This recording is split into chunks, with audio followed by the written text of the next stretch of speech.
नमस्कार मंडळी.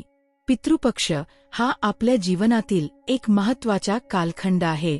आपल्या पितरांना आठवून त्यांच्यासाठी श्राद्ध, तर्पण, अन्नदान करून त्यांचे आशीर्वाद मिळवण्याचा हा पवित्र काळ असतो.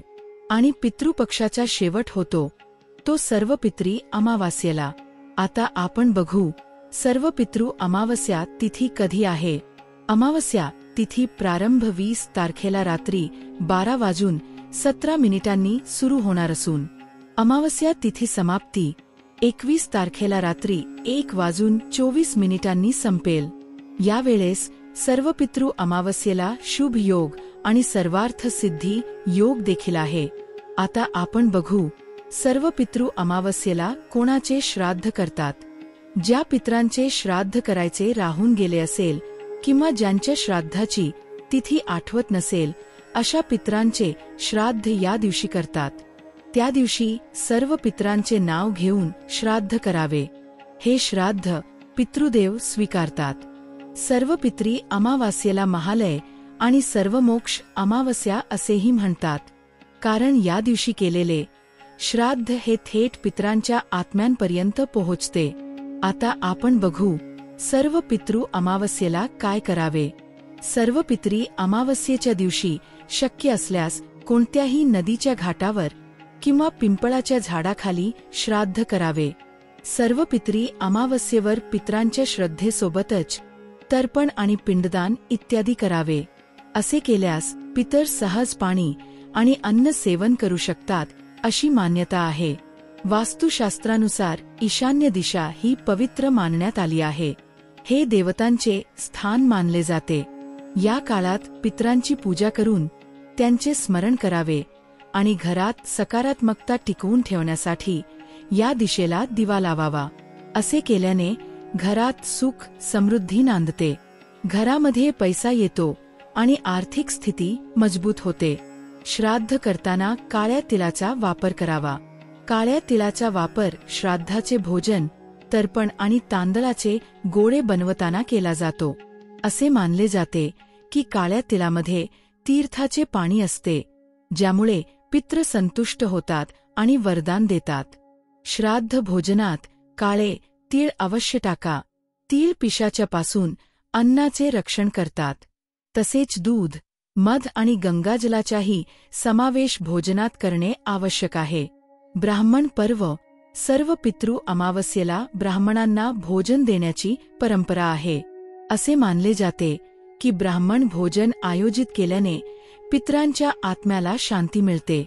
या दिवशी कोणालाही उपाशी राहू देऊ नका.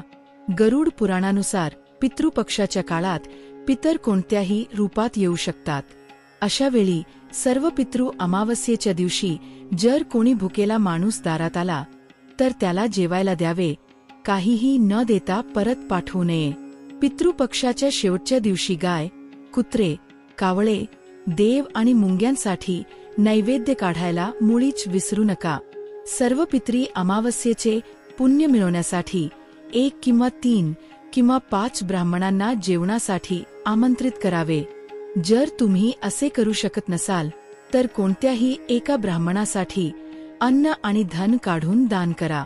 सर्व पित्री अमावस्या ही पूर्वजांचे स्मरण आणि त्यांना श्रद्धांजली अर्पण करण्यासाठी असते. या दिवशी पूजा आणि दान केल्याने आपल्याला फलप्राप्ती होते. यावेळी तुम्ही लक्ष्मी देवी समोर तुपाचा दिवा लावा आणि लक्ष्मी मंत्राचा 108 वेळा जप करा. यामुळे आर्थिक संकटांतून मुक्ती होईल. या दिवशी पितरांचे पूजन केल्यास पितृदोष दूर होतात आणि क्रोधी पितरांचा रागही दूर होतो असे म्हणतात. तसेच सर्व पितरी दर्श अमावस्येच्या दिवशी पितरांची पूजा केल्यानंतर पितृचालिसा पाठ करणेही शुभ असते. पंचबलीचे महत्त्व. मान्यतेनुसार ब्राह्मणांच्या भोजनाच्या आधी पंचबलीच्या नैवेद्य काढण्याची परंपरा आहे. म्हणजे 5 प्रकारच्या प्राण्यांसाठी नैवेद्य काढून ठेवावा. पंचबलीमध्ये पहिले अन्न गायीचे, दुसरे कुत्र्याचे, तिसरे कावळ्याचे, चौथे देवतेचे आणि 5वे अन्न मुंग्यांना खाऊ घातले जाते. या दिवशी जर शक्य झाले तर गीताचे पठण करा सर्व पितृ अमावस्येच्या दिवशी गीताचे पठण करणे खूप फायदेशीर मानले जाते. दानधर्म करा.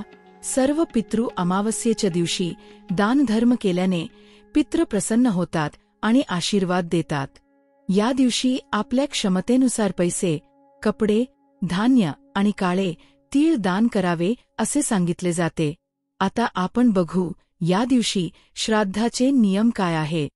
या दिवशी पवित्र नदीत आंघोळ करावी किंवा पाण्यात गंगाजल टाकून स्नान करावे.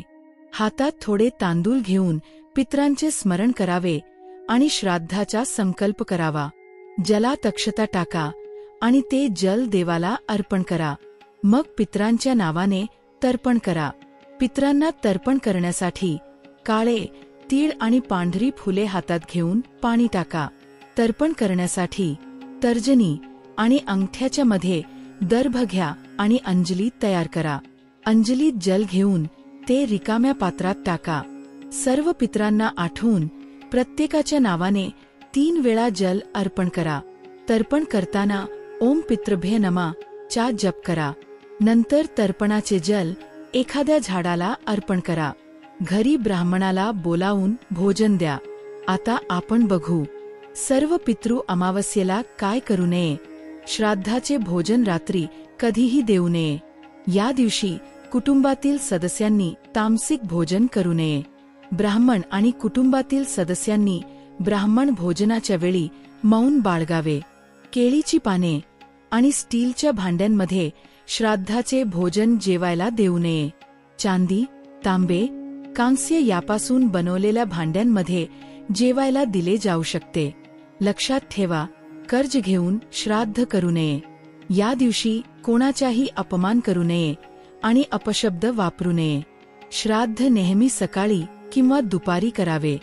संध्याकाळी किंवा रात्री अन्न ठेवले तर ते अतृप्त आत्म्यांना आकर्षित करते, ज्यामुळे अपशकुन होऊ शकतो. पितृपक्षाची समाप्ती. सर्व पितृ अमावस्या पितृपक्षाचा अंतिम दिवस आहे, ज्याला महालय आणि सर्व मोक्ष अमावस्या देखील म्हणतात. हा दिवस पितरांना समर्पित आहे. या दिवशी पितरांचा आशीर्वाद मिळतो. या दिवशी श्राद्ध आणि तर्पण करून आपण पितरांना आदराने निरोप दिला जातो. अशा पद्धतीने सर्व पितृ अमावस्येच्या दिवशी पितृपक्षाची समाप्ती होते. हे नियम पाळले तरच पितरांची आत्मा प्रसन्न होते आणि पितृदोष दूर होतो. माहिती उपयुक्त वाटली असेल तर लाईक, शेअर आणि सबस्क्राईब करायला विसरू नका. धन्यवाद.